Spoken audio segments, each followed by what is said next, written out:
Momento de ir al móvil entonces. Beatriz Martínez, contanos, por favor.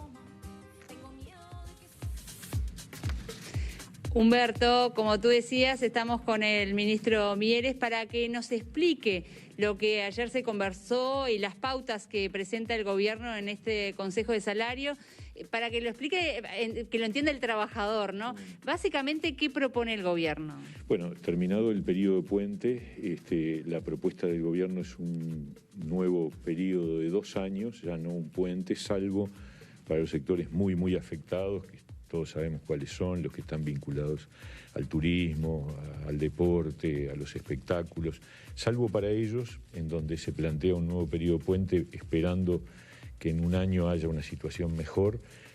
Para el resto es 2 años, que era un poco el pedido.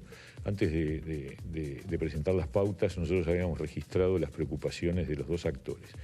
El sector empresarial hablaba de la necesidad de tener en cuenta la heterogeneidad de realidades en los distintos sectores. Por eso nosotros dijimos, bueno, para los más afectados un periodo de puente de 1 año, para el resto 2 años y a su vez con una pequeña diferencia entre microempresas y el resto de las empresas de los sectores. O sea que atendimos esa preocupación. A su vez el PIT-CNT planteaba, por un lado, que pretendía que hubiera una ronda más larga, de 2 años, cosa que atendimos, que empezara la recuperación salarial en enero del 22, es decir, como habíamos dicho en el periodo puente.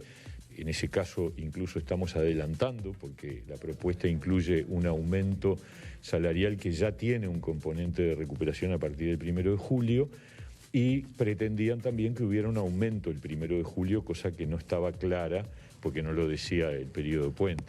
Y efectivamente va a haber un aumento de 2,5% a partir del 1 de julio con un componente de recuperación. Por lo tanto, hemos atendido las preocupaciones. Nosotros tenemos un compromiso, que es que la pérdida de salario real que se generó en el periodo puente, que es equivalente a un 4,3%, se vaya recuperando y que se termine de recuperar en el transcurrir de este periodo de gobierno. Pero cuando se hace el aumento en base a la inflación, desde el PIT-CNT se ha destacado que hay preocupación de que se logre esa recuperación salarial. ¿Se puede lograr? Sí, nosotros tenemos la convicción, y por eso lo planteamos, de que las expectativas de inflación se van a cumplir y que el componente de recuperación va a ocurrir. Pero hay un reaseguro, que es que al final del periodo la diferencia que pueda haber entre la inflación esperada y la efectivamente ocurrida se va a asumir como una diferencia que va a garantizar que el poder adquisitivo del salario del trabajador efectivamente se cumpla. Pero además lo hicimos ya en este periodo pasado. Cuando el año pasado discutimos sobre esto, también hubo preocupación del sector trabajador, porque el aumento nominal del 3% que se dio en enero de este año decían que iba a ser menor que la inflación del semestre del año pasado. Y no fue. O sea, nosotros dijimos va a estar ahí, y estuvo incluso por debajo. O sea que hay digamos, credibilidad en lo que tiene que ver con la evolución de la inflación. Pero haciendo un análisis, por ejemplo, de los datos económicos, se ha demostrado que la inflación ha superado al salario en este periodo. ¿Cómo se va a lograr entonces eso? El periodo puente ya preveía que seguramente iba a haber una caída, no tanto por la inflación, sino porque aceptamos hace un año un acuerdo en donde el aumento salarial también estaba afectado por la cantidad de puntos que se caía el Producto Bruto Interno del país. Y bueno, el Producto Bruto Interno, como pasó en todas partes del mundo, cayó, y eso es lo que determinó la pérdida, no la evolución de la inflación. Nosotros ahora lo que hacemos es decir, miren, la inflación esperada es tanto, por lo tanto el aumento salarial por semestre es de tanto, y además damos un componente de recuperación que al final del periodo, dentro de 2 años, de aquel 4,3 que tenemos actualmente como caída del salario real, se habrá recuperado 1,6 para las empresas pequeñas, medianas y grandes, y 1 para las micro. ¿Y salta la inflación?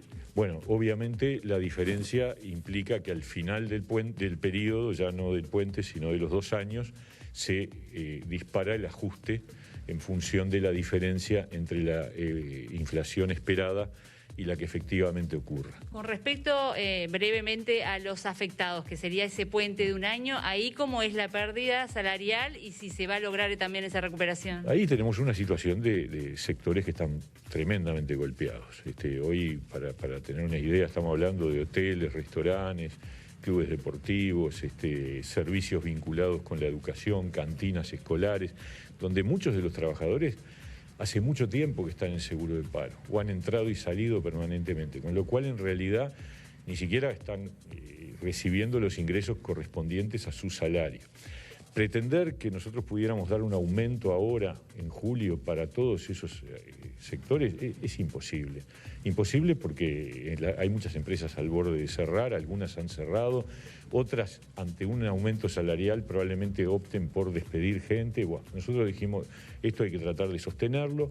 Hay un aumento único el 1 de enero de 3%, y en junio del año que viene, con otro panorama, espero, yo creo con una recuperación, con un turismo que ya habrá pasado por una temporada mejor, entonces ahí nos sentamos y ya definimos pautas salariales para otra realidad y con otro plazo. La idea es, ahí en ese sentido, es asegurar que continúe el empleo, que no despidan a personas. ¿Se puede garantizar eso? Bueno, garantizar no se puede porque las decisiones empresariales de los puestos de trabajo dependen de las circunstancias, pero sí ayudar. Como hemos ayudado con los seguros de paro, nosotros tenemos, miren, hay más de 2.000 trabajadores que han estado en seguro de paro de manera continua por más de un año. O sea que están prácticamente desde que se declaró la emergencia sanitaria. ¿Por qué? Porque las empresas en donde están no tienen actividad. Entonces, esa es una realidad que tenemos y que tenemos que cuidar, porque además el Estado ha exonerado aportes patronales, hemos establecido requisitos diferenciales, refinanciaciones, baja de tarifas, etcétera. Entonces, tampoco podemos en este momento cargar con un aumento salarial que probablemente lo que determine es la pérdida de puestos de trabajo. Es una fantasía decir, bueno, le aumento el salario, pero en realidad ya no tiene salario porque la empresa cerró. Entonces, por eso vamos a esta situación que es de emergencia como la situación misma del sector, ¿no? Mieres, la última, el BPS hace poquito dijo que hubo irregularidades de algunas empresas en cuanto a cómo es el funcionamiento de los seguros, que algunas empresas como que aprovecharon y están haciendo infracciones. ¿Cuál es la situación y qué pasa ahí también? Es decir, ¿se tiene en cuenta que hay empresas que están utilizando el seguro flexible y están haciendo una jugada diferente? Bueno, el seguro de paro parcial tiene algunas dificultades de control, tanto para el BPS como para el Ministerio de Trabajo. De todas maneras, hemos detectado algunas situaciones de irregularidad en el uso y se han aplicado los procedimientos administrativos y las sanciones que corresponden.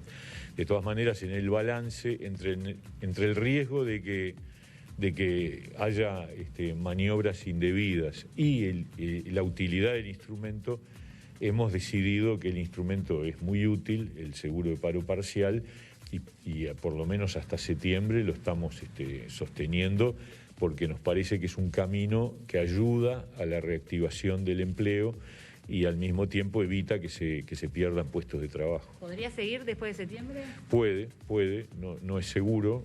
Nosotros tenemos unos 28.000 trabajadores de acuerdo a los datos de mayo, todavía no tengo los de junio, pero de acuerdo a los datos de mayo hay unos 28.000 trabajadores entre seguro de paro parcial y flexible, o sea, las modalidades distintas al seguro de paro total. Bueno, vamos a ver cómo evolucionan hasta septiembre, ojalá vaya bajando y obviamente si vemos que esta red de contención ya no tiene tanta significación, obviamente en algún momento se desmonta, pero este es un tema como el aterrizaje de un avión. Uno tiene que lograr que el aterrizaje sea suave y sin costos. Si uno se precipita, bueno, puede tener un costo importante, ¿no? Gracias. Un gusto. Bueno, allí entonces la postura del gobierno con respecto a estos consejos salarios y recordemos que va a haber una próxima reunión el 19. Ahora volvemos con ustedes.